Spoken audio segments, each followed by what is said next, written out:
I'm Mike. I'm Nathan. And this is The Big N.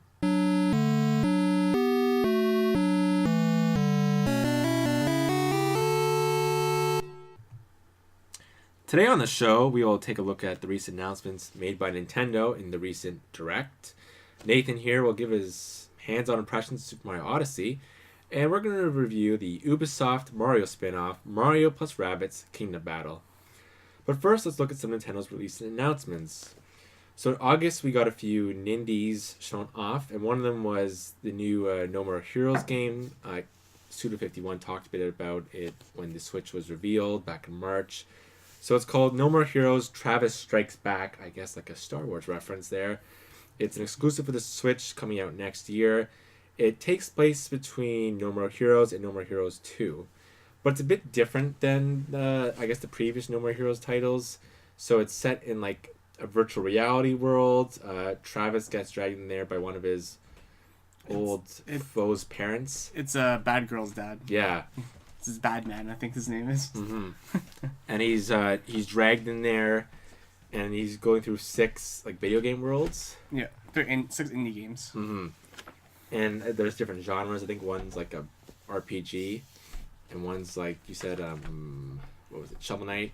Yeah, there's Hotline Miami. Hotline Miami is more of like an action game. Mm-hmm.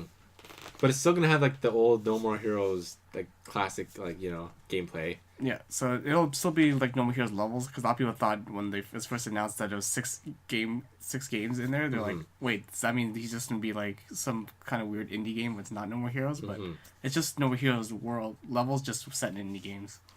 I do think it's kind of strange that it's not No More Heroes 3, but I guess he wants to introduce the character back / put it in Smash or pump something out quickly so he could make it in the Switch, the inevitable Switch version of Smash. I just love how Travis announces that in the trailer. It's just like, I need to introduce myself again because it's been so long. To be fair, he would be a pretty cool character in Smash. Yeah, and he almost feels like he should be in that, especially after like characters like Cloud. Well, after Bayonetta got in, I'm like, okay, you'd be appropriate. Yeah, he would be. But yeah, I gotta say, I kind of miss Travis. I enjoyed the first 2 games. They were definitely kind of unique games on the Wii, and one of the few games on the Wii that probably made use of the motion controls in a good way. So yeah, it was sort of interesting to see him back, and he was a fun character. So I like to see what, and seeing a lot of other Suda's titles on other consoles. It'd be kind of interesting to see him get back, hopefully, to basics. Yeah. For another thing is, actually, I didn't notice this for a while, but Suda51 only directed the first No More Heroes game, and then someone else directed the second one. And then he hasn't directed a game since No More Heroes. Like all the other games that they've released on other games, it's just been him like as producer, not as director. I mean, just him putting his name on it. Yeah. I mean, definitely things I think of like Lollipop Chainsaw and like Shadows of the Damned. Yeah. You see like the Suda51. Yeah, especially Shadows of the Damned was pretty fun. Like certain things like the wrestling and like the music and that kind of punk aspect. They always kind of that's Suda51. Yeah.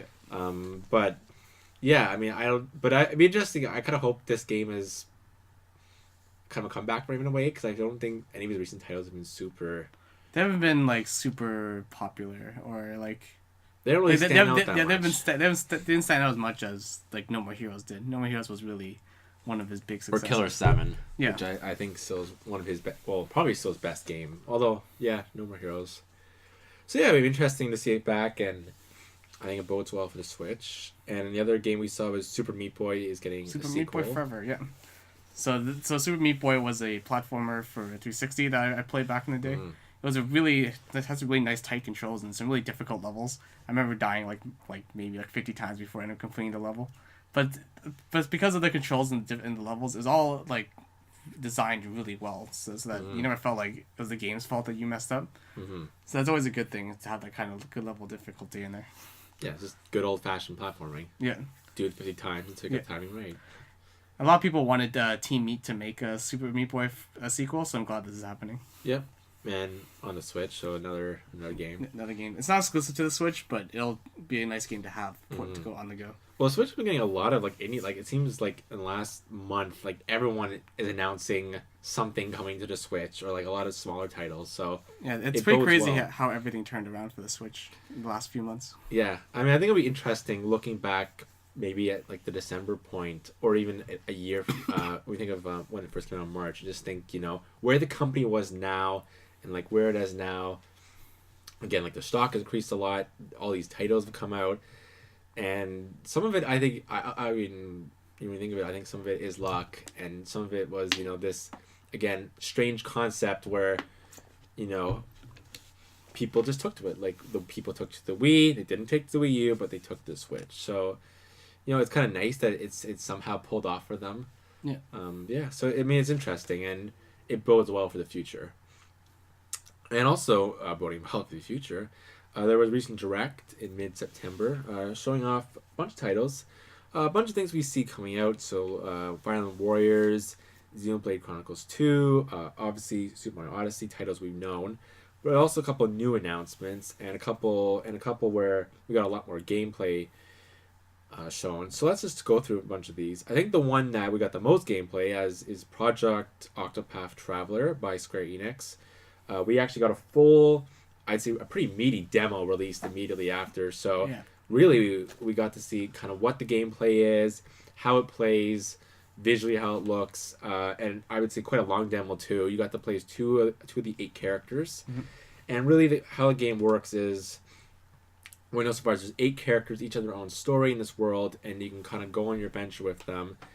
And I guess you can kind of recruit eventually other characters to join your party potentially. Yeah, they haven't specified how all these 8 characters will come together in the main story. But we know they each have their own story, and they each kind of have, I guess you can say, a gimmick or like an ability that kind of goes with their characters. So, for example, the 2 characters that you play as, Primrose is a dancer, so she can infatuate. Thanks. NPCs basically and make them join her, which is pretty cool. And then the warrior, Ulbrich, he can duel anyone and kill them. That's funny. I love like you can duel like there's like a mom and her child in the demo. You can duel the mom and it's funny. That's hilarious. Knock her out. It's fun to do that and not be a bad guy. He's always just like, thanks for the duel, and then the guy's on the ground. Like... Yeah, he doesn't get up again. So Nathan, you're like the big RPG guy. So what do you think? I wrote like a huge nice preview for RPG Fan if you want to check it out. But I think this will be one of 2018's best RPGs because I love pretty much every aspect of this. There are a couple of things that I think that they can work on. There's a couple of like small things, but nothing that will really deter you from the experience. I don't play a lot of RPGs, as I've said before on this podcast, and I really enjoy this. I don't know, I really like the gameplay, just the fights, even though it's the stand in line. I think the way they did it I think a lot of people kind of compare it a bit to Bravely Default. It's the same kind of system. Yeah, every turn you sort of get like a power up and you can kind of cash them in every couple turns to either get more attacks or use your powers, basically your ability. Yeah. And it works really well. It makes battle a bit more proactive, which I really like, because I really don't like the whole stand in line and And hate each other, yeah. So, and I think the storylines were good. Like, I played all Primroses, and it was... Yeah, Primrose is a really good story. Like, it was really, I thought, a bit graphic, a bit, again, deep, a bit dark. Yeah. And also, I thought it really kind of broke out of a bit of those JRPG tropes, like, especially Primrose's story. It was really good. Like, it was, of course, a revenge story, but just all the stuff around her being, a dancer. Yeah. And the fact that the script was not subtle, it was like, it really was like, she's basically a prostitute, and she's doing this for the reason, to find her father's and it was not like, casually let's do in the corner. It was full out, she's basically a prostitute, and her master beats her. And again, it really made me, I liked her character, and after the time, I'm like, I want to find out who killed her father. I want to know who these 3 guys are, in her sense. Yeah. So it was really good. So the battles were fun. I really enjoyed them. And I think the other thing was just visually, the game was stunning. For the kind of, it used the kind of, again, I should say, used the kind of pixel, any SNES sort of style. Yeah, a lot of people were asking Square Enix to make like this kind of old school JRPG game, and think this is what you're gonna get. Yeah. So visually, I thought it looked amazing, and the soundtrack too. Again, for a demo, yeah, that I really got into the music. I'm just sitting there, I'm like listening to like the town themes or like the overworld or the battles, and my God, it's like it's almost like I haven't listened to like a good game soundtrack in a long time. It's like new and fresh. It really got me into it. Yeah, I know. I love it. Yeah, it was really good, and you know, I really hope all 8 storylines have a kind of a really gripping story like this. Mm-hmm. And I also kind of hope, and we'll see how the final product is, I kind of hope you're not forced to recruit the other people, like have the standard 4 party. It'd be kind of cool if you actually could technically beat the game and just be one character. I know most RPGs don't do that. It'd be really hard. It would be, but it'd be kind of interesting, depending what the powers are of each character. But yeah, so far, really good. And again, if someone doesn't play a lot of RPGs, this is definitely a title I'm picking up. Really, like... You can bet I'll be picking this up. This is way too good not to pass up. But I'm just kind of curious if this will be like a full priced game. Like, will this be like a digital only game? Will this be? I hope it gets a physical release. Yeah, same here. Just imagine if it's digital only. This would be like the best digital only game I think it'll ever get released. Yeah, it's definitely a game I'm looking forward to. But one game I'm not looking forward to that much is Pokemon Ultra Sun and Ultra Moon. Oh yeah. They showed off a bit more story details. They kind of hinted further that maybe we'll go back to Kanto in this game, which almost feels like the only reason why I'd buy this, to go back to Kanto a third time. You know, join Lily on her adventures, I guess. Yeah, and I have to say, maybe it's partly because they said there's gonna be a new Pokemon game on the Switch, and a lot of people thought we're gonna get a Switch title to be the next Pokemon, and this almost feels like this unnecessary title. Yeah. That Pokemon fans almost have to go through. You don't have to, but do you know what I mean? We have to go through it to get the Switch game. Yeah. And, you know, I don't think this game needs a sequel. You know, I really don't. I personally think it does, but that's just me. Well, I get, like, going back to Kanto, but that feels like the only thing I'm going to get out of it. And the thing is, this is not even a sequel. This is just a different story. This is a different take. Like, I really liked Sun and Moon. We talked about it last year. I enjoyed it as a Pokemon game. I love Sun and Moon. It was fresh, but I don't know if I'm gonna, you know, I don't know if it's gonna be able to hit, you know, 2 times the charm of this.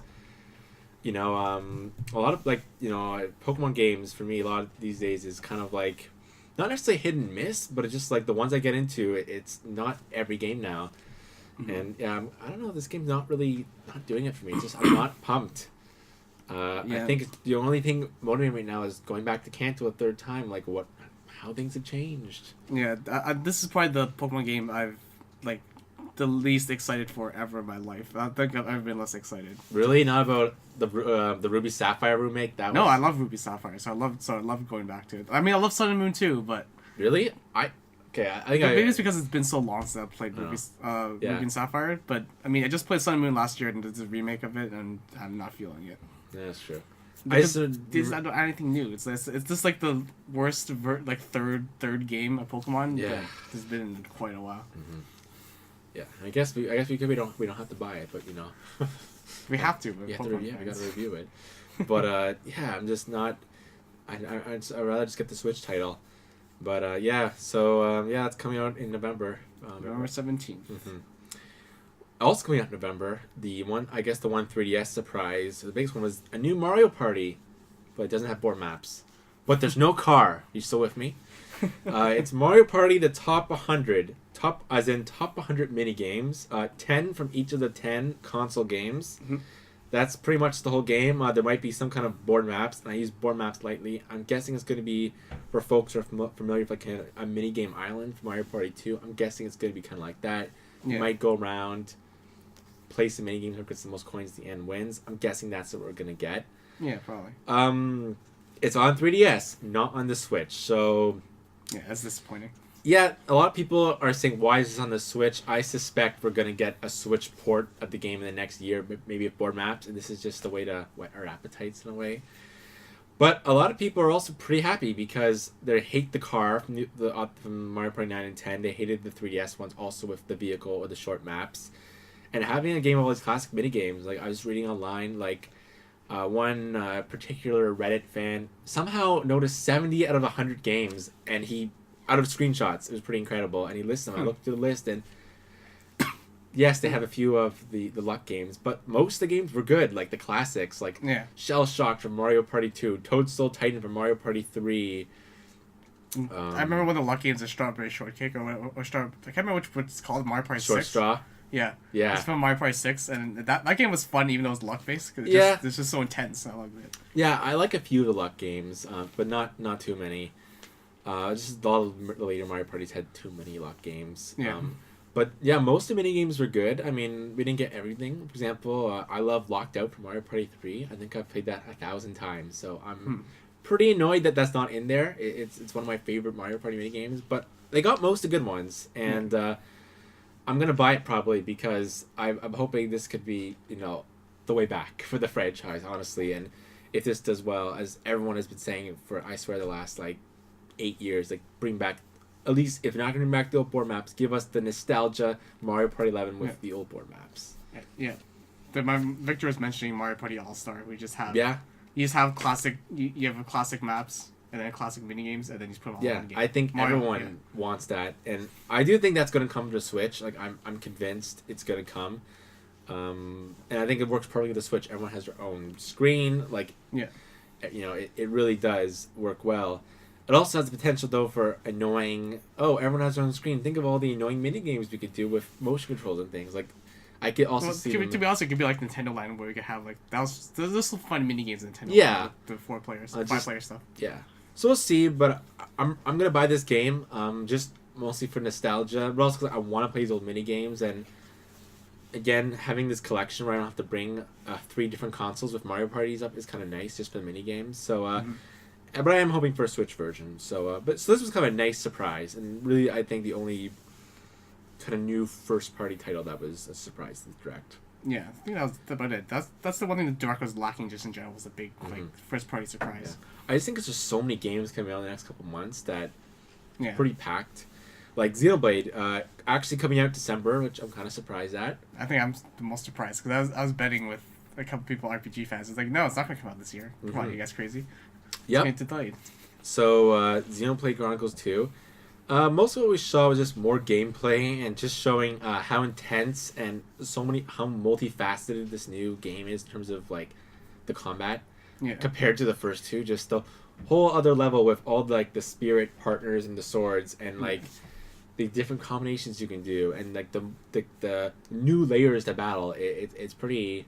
Yeah. I feel like with Xenoblade, I felt like you can get into it pretty fast. But I felt this game man, it's gonna take a couple hours. I feel to really get into the combat. Yeah, you probably need a few tutorials to understand fully understand everything in Xenoblade 2.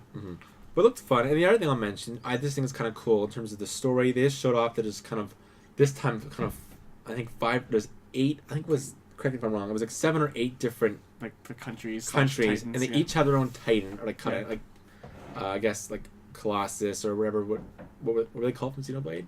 Titans, yeah. So there's 8 Titans, and each kind of culture or state is on one of them, and you're on, I guess, some kind of small ones for some strange reason, because you're the main character. You get your own.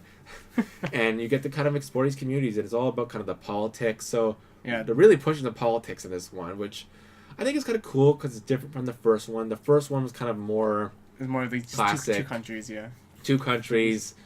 The second one was more of, again, the push the kind of sci-fi stuff, and it had some politics, but it was definitely Xenoblade Chronicles X was a thing where it was not explored enough, and the game ended too soon. Yeah. But this one, they seem to go full politics in this one, 100%, deep storyline. There's gonna be a lot of warring factions, and also just a lot of exploration. There's gonna be 8 different worlds, and I'm sure it's gonna be there'll be smaller Titans than others, right? But in terms of exploration, it looks cool. It looks like it can go back to the Wii one with a more exploration, less linear. So yeah, I'm really looking forward to it. Yeah, that's one that just now that kind of put my mind at ease a little bit for Xenoblade 2, because I've been kind of skeptical about Xenoblade 2 after playing X, but I think this brought me back a little bit. So yeah, well, I do think whether you liked X or not, and some people liked it as games, some people didn't like it, and some people just like Xenoblade Chronicles better. It definitely seems like this game has gone back to Xenoblade Chronicles and taken all the parts that people really liked the more open world exploration parts of it, and the combat, and I think the story. The story, and so basically everything from most of the stuff Xenoblade Chronicles honestly is in this game. So I'm looking forward to it. Yeah. Another game we have coming out, we have Fire Emblem Warriors coming out next month. So what we have the DLC packs announced. And so for those who don't know, Fire Emblem Warriors focuses on 3 titles: Awakening, Fates, and Shadow Dragon. And for those who don't know, Shadow Dragon, it's the first Fire Emblem game of Marth. Yeah. So I have to have Marth. Yep, gotta have Marth. And the 3 DLC packs are Awakening, Fates, and Shadow Dragon. And we also had Lyn confirmed from Fire Emblem 7, or just Fire Emblem for those remember from GBA, and Silica from the recent Fire Emblem Echoes, which we reviewed a couple months ago. We really liked on this podcast. Yep. And that's it. No Ike. No Ike. No Hector. No. Yeah. Just anybody from any other game. Now, the Fire Emblem people did say that future DLC will be warranted based on fan support, which means we might get Ike and we might get other characters in future DLC packs. But I have to say, as a Fire Emblem fan, as someone who really enjoyed Hyrule Warriors, I'm really disappointed that why didn't they do what Hyrule Warriors did, where the DLC focused on games that weren't in the storyline and was a really, in some ways, complete collection of Zelda. Like, Hyrule Warriors is a great fan service game. Yeah. And this game, it's a fan service for just 2 games. Honestly, the more modern games in some ways. Honestly, just 2 games, because I feel like Shadow Dragon is not even represented. Yeah, that's just because we gotta have Marth in there. And I'm really disappointed in, why isn't there a Sacred Stones, a Fire Emblem Path of Radiance, Echoes? Not even Echoes, which is so recent that it's still embedded in our memories. I can't believe. I think this approach is really bad. It's going to turn off a lot of people. So how do you have Celica not Alm? This doesn't make sense to me. They needed more female characters. It really bothers me, and I'm looking forward to the game. Again, some more details coming out. It really looks like they've incorporated a lot of the Fire Emblem features in, kind of like how I think Hyrule Warriors did a good job of incorporating some of those Zelda features in. So I'm looking forward to that, and they have kind of sort of like in Hyrule Warriors, they have kind of the adventure maps in this, where you kind of play the maps of the old games a bit. So a cool way of adding extra features and doing stuff outside the main story. Right. The only thing, well, it's called History Mode, and I do like that they included an Echoes map and a Fire Emblem Blazing Blade map, just for Lyn and Celica. But like I said, I just wish there was more representation from other games. It's not like they don't know this either, because Fire Emblem Heroes had that poll at the beginning of the year saying which Fire Emblem character is your favorite, and they have the results from that poll. Yeah, they could have easily put Ike in the game because he's the most popular male character. It's a worldwide poll too. Fire Emblem, I mean, as a franchise, it had there's fans for every game mostly. I mean, yes, the newer games have a lot more newer fans. That's what saved the franchise. That's what caught a lot of people into Fire Emblem. But there's a reason why you said Ike and Lyn and Roy and some of these older characters still have huge fan support, because a lot of the older fans like these games, like these characters. So the market is there. I don't know why. They've decided, not to do this. It boggles my mind, unless they just want to make more money and release more DLC packs, which wouldn't be surprised. Get to see it in a bride costume. Yeah. And again, I'm going to probably enjoy the game, but it disappoints me that I might have to wait a year to get the DLC packs I might want to play. Yeah, no. I just think it's a bad decision on their part. Maybe they'll surprise. Maybe in 4 months, if the game does really well, they'll speed up and say, okay, more DLC coming down the line. Yeah, but I just want, the other thing is, even if we get the DLC we want in a year, it probably won't be a part of the Season's Pass. Yeah. And I do like how they actually had to reduce the Season's Pass price here in North America. They did. Just because we were so angry at it. Really? Because in Japan, the Season's Pass is 3,000 yen, which is around, $30 in the US, or 35 for us. But here in North America, it's 20 US. So they just reduced it. Oh. Yeah, I mean, that was the price of the Hyrule Warriors pack. It was 20. Yeah. Now, that was, to be fair, a couple of years ago when the dollar wasn't as low. But that was also pretty good value for the DLC. Yeah, I'm they better have, a lot. Even though it's still not really worth it to me, but they better have a lot of stuff in that Season's Pass for... Well, I thought the Hyrule Warriors one was worth it. Hyrule Warriors one was very worth it. Yeah, the amount of content packed, the amount of additional hours you can get out of that game, it was incredible. Yeah. So this better be as good as the Hyrule Warriors one. Yeah, I mean, so yeah, we'll see what comes out next month, and we will have a review for it sometime in the future. But yeah, we'll see. Now another surprise is we got some third-party support on the Switch. We have Doom and Wolfenstein 2, the new Colossus coming out. Yep. So I guess that confirms that that third-party support we were all wondering about. Well, I guess it's here. Yeah, because this is a much bigger deal just because a lot of people look at Skyrim. There's like, okay, Skyrim has to be on Switch. Like, of course you can have Skyrim on Switch. It's on everything. But this is Doom and Wolfenstein 2. Doom only came out last year, and Wolfenstein 2 hasn't even been released yet. It comes out later this year for other platforms. So that's Bethesda giving like a big, like Nintendo a big thumbs up, saying that we support this console. That's huge, considering Bethesda never published a game on Nintendo platform before. They had plenty of opportunities. They were around for GameCube, they were around for Wii, but they never did it. Yeah, I do think this. I think I agree with you. Assuming the games sell well, and I do think they honestly will probably sell well because most games are doing quite well on the Switch. There's enough hardware going around that people are picking up the software. So I do think this bodes well for future third-party releases beyond, say, the Switch's like lower processing, lower power, the RDR consoles.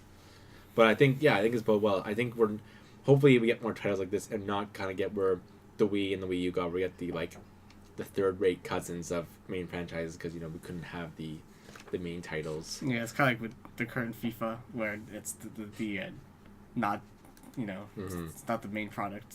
It's just some kind of offshoot thing. And rounding out the Direct, we had Arcade Archives, which I guess kind of like NES Remix with the arcade titles. So Arcade Archives they're all individual games, so it's not like it's not a collection. Oh, okay, it's not a collection. It's not a collection. So it's Arcade Archives Mario Brothers, which is the first one. I think it's out already. And then there'll be Arcade Archives Punch Out. There's a couple other ones too, Donkey Kong. So they'll have individual ones. It's kind of like a virtual console release. If we get the virtual console. If we get the virtual console. One day. But, I mean, I guess this is the substitute, I guess, for now. And the Switch title, the Kirby Switch title, Kirby Star Allies, confirmed for 2018. Yeah.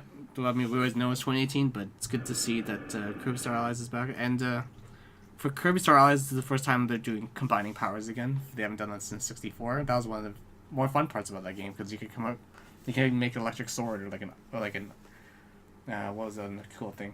They can make an ice block. Combine ice and stone. So there should be all sorts of new puzzles and combinations you'll be able to do that make it fun.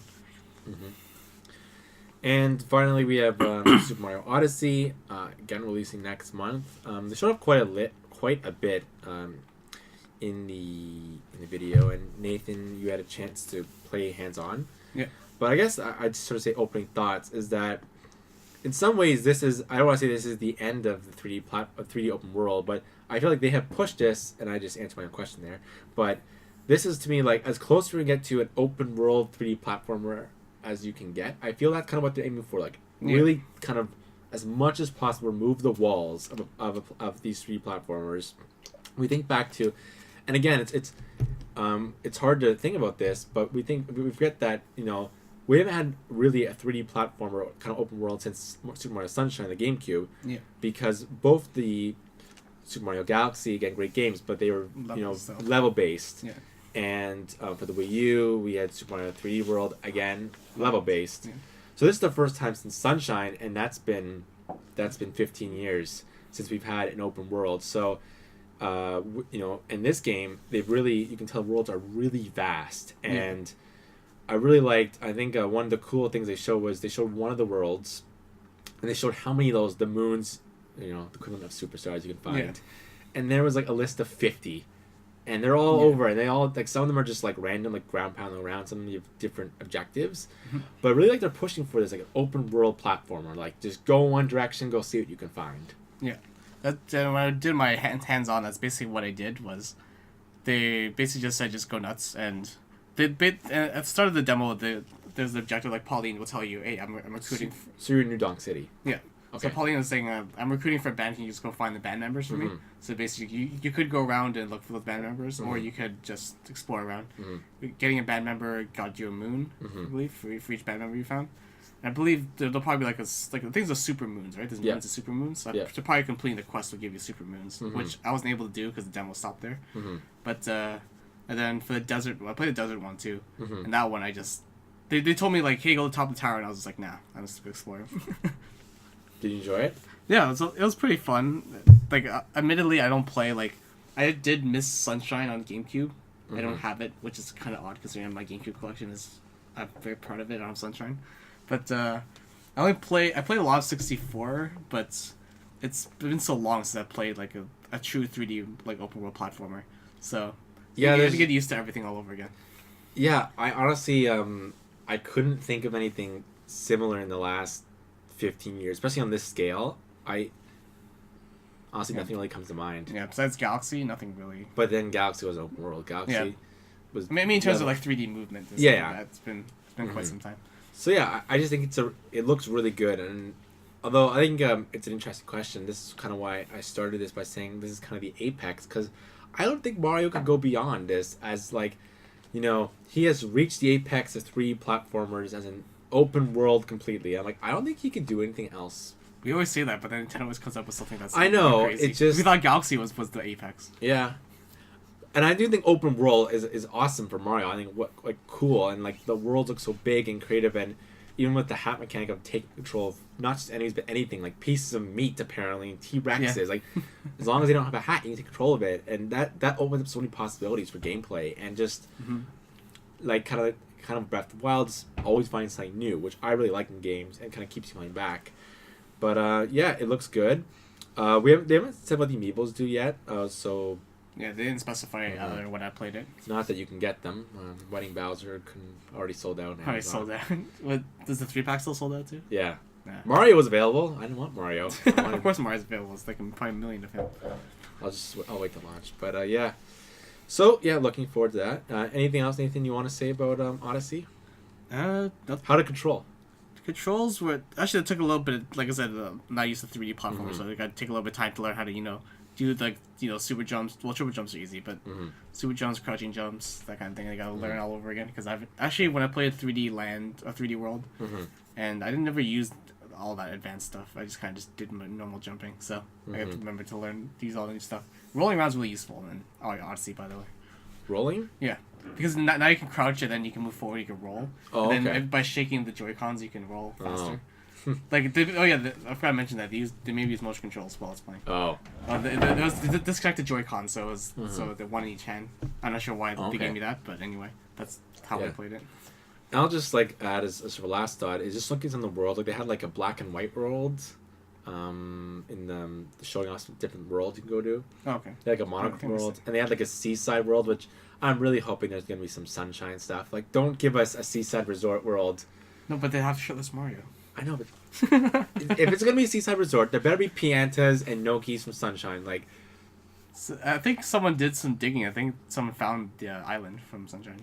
Okay, good, because I don't know why Nintendo Sunshine's like this weird adopted bastard child where it's such a creative world. Like, I mean, just an island resort, but it really is a beautiful game to play. For those who haven't played it, it's designed beautifully, and the world is so again, I see bright and colorful, but Sunshine again being a tropical island, it really is, and they have different kind of characters, races there, and all kind of stuff that never really gets explored. Like I think in Galaxy has one world that's like a Sunshine world, and the odd Mario game will have a little area, but you could.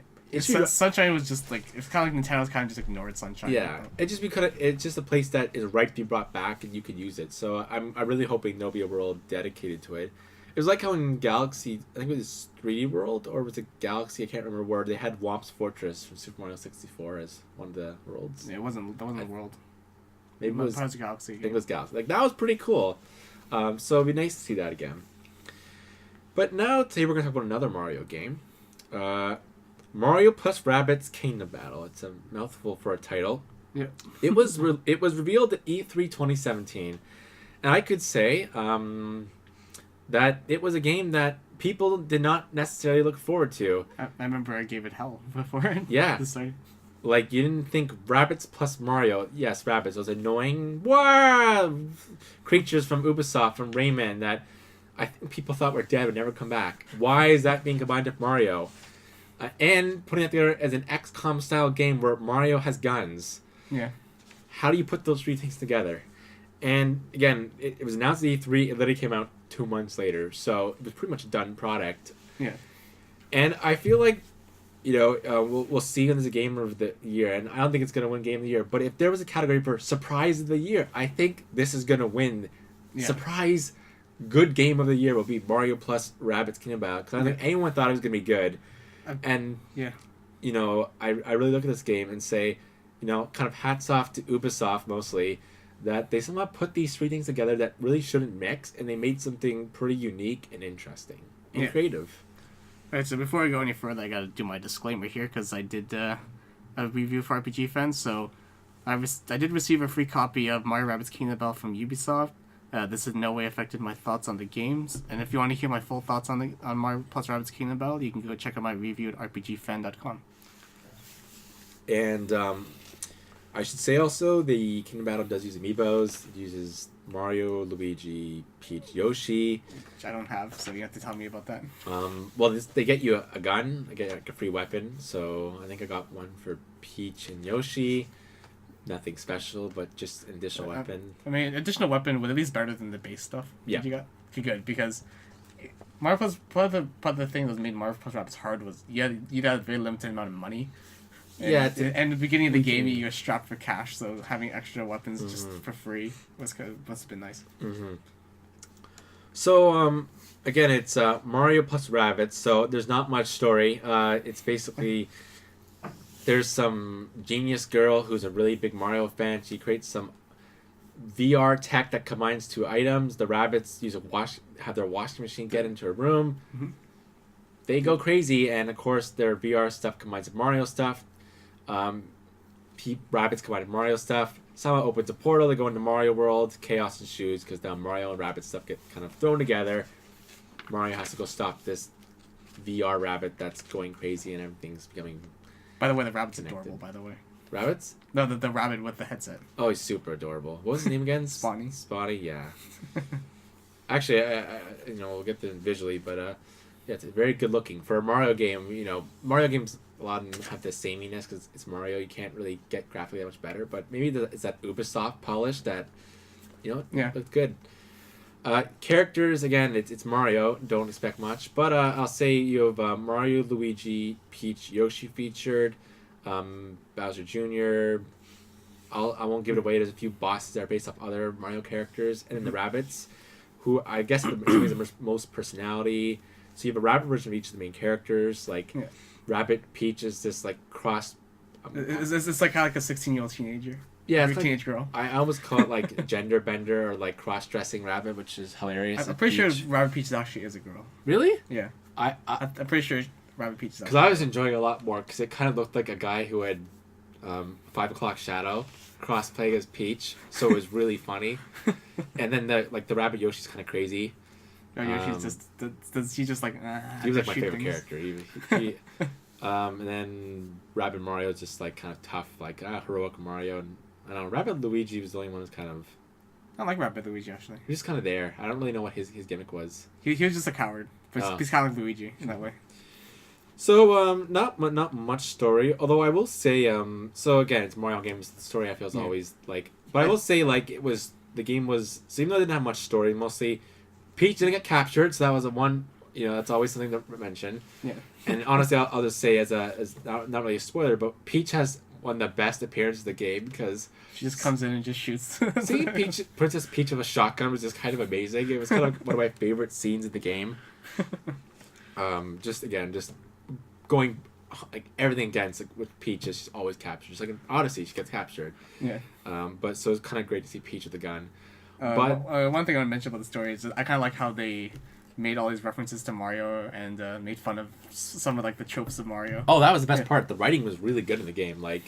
I'm glad that they're gonna go for broke and make this a crossover and have the Rabbids that they just said, let's just make fun of everything. And I won't spoil, but there's one boss battle that I'm sure Nathan knows which one I'm talking about. I hope. Which one? Their world. Yeah. It's the best. It's the best boss fight in the whole game. I'll just say, a character Mario has a voice, has dialogue, and it's the greatest boss fight. It's hilarious. It just makes fun of everything. It's great. But I really enjoyed the writing of this game because I mentioned before on this podcast how I found a lot of these Mario spin-offs, like the Mario RPGs, Paper Mario, have been very plain and vanilla and just not really explored a lot of the things in Mario Universe that are kind of ridiculous. And I really this game just made fun of everything. Just the Toads, how the main... I love how Beeple is just yeah, I deal with you again, Toad? Yeah, when he was beep, beep, beep, and I know that what that should be saying, but it was hilarious. You get beep and captured again. Why do you have to beep and rescue you? It was pretty good. So I just thought it was really good, and also making Bowser Jr. have like daddy issues again. Yeah, the daddy complex was great. Yeah, nice touch there. Just again, going through kind of familiar stuff with Mario, but it was nice and refreshing that they just kind of went for broke and made fun of a lot of that stuff. Yeah, it's fun to just see because Mario doesn't get made fun of enough. Yeah, not at all. And I think this game was good for that, and definitely made going through again the familiarness of the worlds and of the storyline of just going to stop something. It was nice. It was refreshing in that sense. Mm-hmm. So the gameplay, again, kind of the XCOM play where, well, Nathan, you can explain it better for me. Yeah, so it's basically Battles are kind of like grid based, so it's kind of like play like any kind of tactics game. Battles are grid based, turn based grid. So you move your characters into into positions. So this half cover, full cover, and basically, and you just shoot each other basically. Mm-hmm. And there's also the skills you can use. So Rabbid Mario can draw enemies out of position.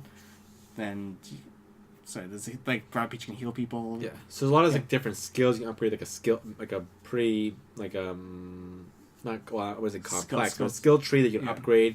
And also the game really emphasizes movement. So there's a lot of like jumping on characters and going through warp pipes, kind of get around and get to the right position. Yeah, positioning is really important in this game. Mm-hmm. And I'll just say quickly that the game has a very short tutorial. Like the first kind of area kind of shows you many moves, and then it kind of does not give you any other advice in there. Just go from there and learn. It's definitely one of those games where it's like you pick up as you play. It does not hold you by the hand, which is nice. Yeah. So I gotta say, I really enjoyed the gameplay in this game. It was fun. It was challenging, which a word I don't use a lot with in a Mario game. I don't use the word challenging, not associated with it. So it's really nice that it was challenging, almost to a point sometimes got a bit annoying that the difficulty spiked a lot. Yeah. But I like that the game didn't hold your hand. It was kind of like you could play levels again, and if you chose the wrong characters or you made a bad maneuver and you're gonna lose, you can just restart. So it was definitely like really like the capital S strategy game. You really had to kind of think about where your characters are positioned. When should I use their abilities? Is this a good enemy to kill now? But now I'm left open. So I really have to think about a lot of different things when playing. And I found as a player, I picked on it pretty fast. Mm-hmm. And it introduced stuff I think at a good pace, so I wasn't like overwhelmed. Like new enemy types. They introduced them as you went along. Like maybe like 5 or 6 chapters. There'd be new enemy type to get used to. And as you sort of went further in the game, you could upgrade your skill tree and kind of focus on what you wanted and where you could do. And I thought like each character was different pretty much. I mean, every character has the same gun, the pattern mostly. Like you'll see the same 2 weapon twice, like the shotgun or the close range hammer or like a long range weapon. I think the only one with the long range weapon was Luigi. Yeah. Yeah. Mm-hmm. Okay, and Yoshi's the only one who had the ground pound. The machine gun. Yeah, both Yoshis had the machine gun, right? Yeah. But each character kind of had its own. Every character had a different kind of move or different move set that you can each one you'd have to use different situations. Mm-hmm. So and you're also basically forced to use every character. So you also one thing that was kind of people arguably say was a weird thing was you had to use one of the Rabbids constantly. Yeah. You could not just use the 3 Mario characters that you wanted. And I'm not gonna say it's a bad thing because the Rabbids are good. So I always use the Rabbids anyway, so I never really had a problem with that. But it was kind of, I guess, a strange... Yeah, I was like, why can't they use all Mario characters? Because they want to use the Rabbids, because it's Mario plus Rabbids.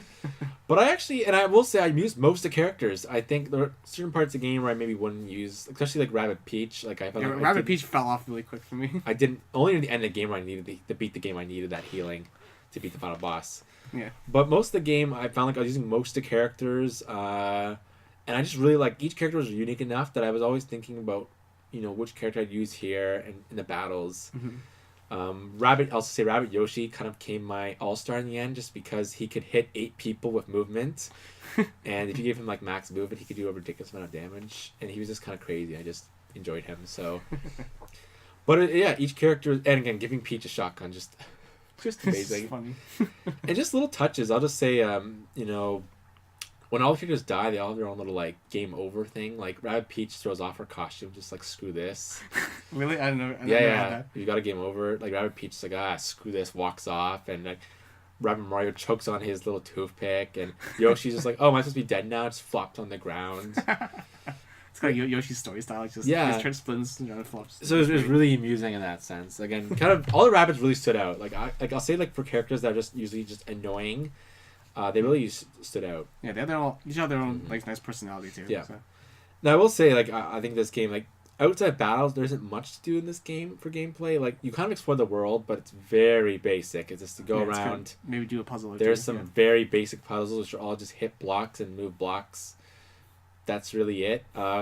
Every world you magically get a power at the end, so suddenly go back to the world and kind of get all the puzzles. But it's very simple. It's not exactly. Yeah, it sounds like you're racking your brain. Yeah, I mean, I wish there was a bit more in the world, but you know, you also there's enough battles in it that I thought you got enough out of it. Yeah, it was pretty well balanced. I thought. I would have been nice, I think, to engage with the world more because it was a cool world. I think. Yeah, it's lots of cool stuff happening in the background. But it was a fun game. It did get. I think you mentioned it did get difficult a few times. It spiked. Yeah, it spiked a lot. And I don't mind when games do this because honestly, as I said before, I find a lot of games aren't very challenging these days, or they're just very hand holding, especially Mario games. Yeah, but sometimes it just didn't make sense the way the difficulty spiked. Yeah, I mean sometimes you have to grind for coins. Although I always found.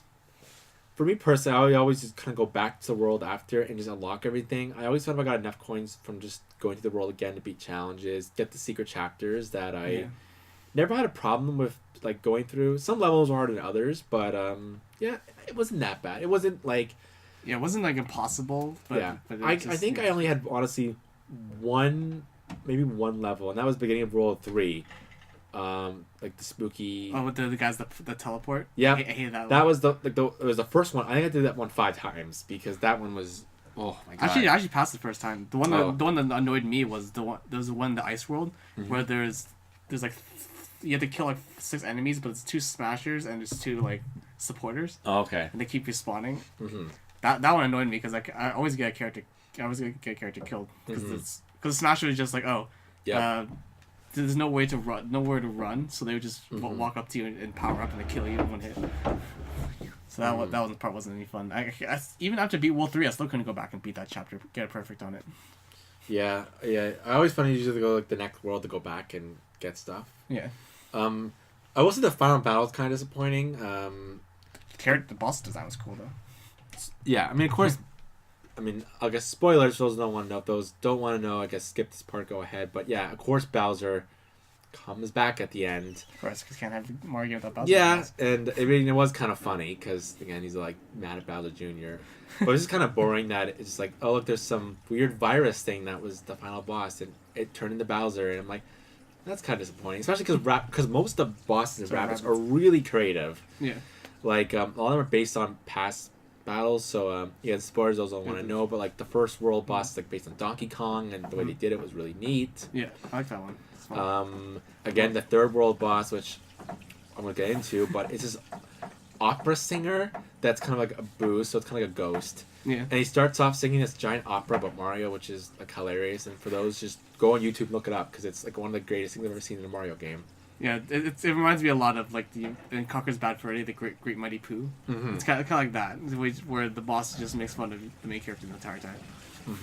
So it was so all the boss fights were really creative, and even in near the end where it got quite tough in the last world. There's only 4 worlds because like these had a lot of like boss fights. It was like Rabbids based on like Wario and Waluigi, which was hilarious. And then it really kept you on the toes. So really creative, really challenging in that sense. I quite enjoyed it. It was a fun game. I put, for those who care, I put I think 40 hours in it. 40 hours sounds about right. I went back and did a lot of challenges and things. That's probably where I got most of my extra hours. Got the extra chapters. A little bit of post game, mostly just challenges. So not much, but I'd say and there is co-op for those who want it, but you don't get anything out of it. I don't think you do. I think kind of sucks. Yeah. I get it because it's. You don't have a friend to play. You don't want to put locked guns behind, but I really think they should have at least put like one weapon or something behind it. Cause maybe like some kind of incentive. And technically, you could play multiplayer by yourself if you really wanted to. Yeah. Because it's turn based, so you can just do whatever. But I played once with my brother, and it was fun. But there's nothing. I'm personally not a fan of games when they give you something and there's no incentive at the end of the tunnel. Just play it if I can play it. I'm like, no. Can't do it. Yeah, there's no point in including the multiplayer mode. There's no way to Yeah. get anything out of it. So, cool, I guess, but it kind of sucks that it didn't make any new it, because I think it's a cool... It works a co-op. Like, talking to your partner, like I played with my brother, I'm like, yeah, go here, like, we'll jump off here. Like, Yeah. it really works, but I wish there should have been some kind of incentive with it. But gameplay was fun, and I got enough out of it that despite there being really not much in the overworld, not much puzzles, really, just most of these battles, that it's good. Now looking at the game, I think visually, again, I think it's a very good looking title for the Switch. Yeah, I thought probably one of the better ones too. I just really like the way, again, we've seen the Mario World so many times. Yeah. But having it's combined with having kind of the Ubisoft's take on it and having kind of the Rabbids and the craziness, and kind of taking the Mario World and kind of flipping it 180 and just throwing craziness at it, it really stood out. Yeah.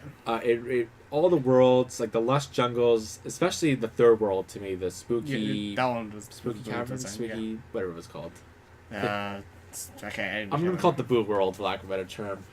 But it just, like, it had, like, a swamp area, it had, like, a creepy, like, carnival area, and it was just really creative. Just, again, like, it really... I found because they had the Rabbids craziness in there that it just... I like looking around the world. Like, there's all these, like, weird things, like... And like lots of things happening in the background. Yeah, and you can like see the Rabbids doing dumb things, but there's just like weird shit. Like there was like a Banzai Bill stuck in a pair of underpants, and it's just so weird. And you can go to it and like the beat bop is just like, this is a very embarrassing chapter for Banzai Bill. Again, there's a lot of kind of, if you actually like just look around and press A, there's a lot of kind of funny lines like that, and also some weird innuendo sometimes, which I don't understand how they got in there. But it's kind of Banjo-Kazooie. It's like all those different things. Yeah, there's some weird stuff in there sometimes. But anyway, there's some weird, and then like bloopers frozen in ice, and there's a couple of weird things, and Boo's trapped in like little like cages. Yeah, they're like little street lanterns. Just like really neat things like that. So the worlds are really creative. Like you kind of want to just look around, and unfortunately, you don't have a freeform camera, which sometimes was annoying. Yeah. And also the fact that Bebop is the main character. Yeah, this is another thing. I find it a bit hard to control when I'm doing puzzles. Yeah. Sometimes I think I'm in a certain spot, but. So you should say you're basically a line of 4 with Bebop being the lead, and you're so used to playing as Mario as the lead that it's very annoying as they do saying the puzzles. Like when you go in these like. I think Mario's gonna push the block this way, but because I'm controlling Bebop, it goes the other way. It's like I have to go back. It's kind of annoying. I don't know why they did that. But just the worlds are really creative. So there's 4 worlds. There's jungle world, desert ice combo. Yeah. This kind of spooky forest world, then of course lava. Yeah. But they were all really creative. I thought honestly it looked up a notch visually. I thought they really stood out. They were much more creative than a lot of the other interpretations. I think again, the Paper Mario, not the recent Paper Marios, the recent Mario Luigi, even like. Some 3D World had some cool levels, but I really thought it was just nice to see the variety. A lot of variety, something different, and the craziness, just like flipping things on their head, and it makes me want, if they make a sequel to this game, I love to see them do other kind of like combos in Mario World and just kind of flip things on their head. It's just really neat, and again, nice to see some effort put into the art department in Mario games. Yeah, because everything's just been so standard for so long, so nice to see something different. Musically, the soundtrack. You must have been happy that Grant Kirkhope was doing it. Yes, because there was a few times where, especially I remember in the first world when you were going up the toy mountain. Yeah. There was I can't remember what the theme was called, but it sounded straight from Banjo-Kazooie. Just like I was like, this is Banjo-Kazooie music, and my brother, he was a bit behind me. I'm like, tell me if you got this point. I think it's Banjo-Kazooie. He's like, yeah, it's Banjo-Kazooie. Yeah, Grant, he's really good. I mean, I think a lot of his soundtracks are just really fun and whimsical. Yeah. So I really enjoyed the soundtrack of this game. I thought it was fun, whimsical, kind of suited the world. Again, as much as I like Koji Kondo music, nice to have a different interpretation of Mario music. So it was cool. I like it. One of the songs I like best, like the Peach's Castle remix. Yeah. From the original Super Mario 64, and then the Rabbid Kong fight. Oh yeah. It sounded like straight out of Donkey Kong 64. Yeah, they had some really cool. And the opera. Just because the boss would just speak out no, I must do this in the middle of battle. It was just great. Even also the battle music just really got you in the mood. Yeah. Yeah, so I thought it was really good soundtrack, and also again like just little things like touch like the characters, the way they'd move and make sounds when they get hit. Just again like more effort than usual with Mario. Yeah. And in the background, like I think every single world there was like some kind of background thing that would play along to the beat of the music. Yeah, like in the Boo World, the vines were playing harps. Yeah. And in the Ice World was like these drums. Yeah. It just really created like really nice touches. I guess you said this is Ubisoft Milan who did this, so maybe we should specify. It was this good studio at Ubisoft who did this. And apparently now they're hiring new people, and maybe because this game did well. So I'm like, good, it did pretty well. Make another one of these. It's a new team too, as far as I know. I don't know Ubisoft. I don't know Ubisoft divisions very well, but Milan's not one I've heard of before. Yeah, I think it's one of the smaller ones, definitely.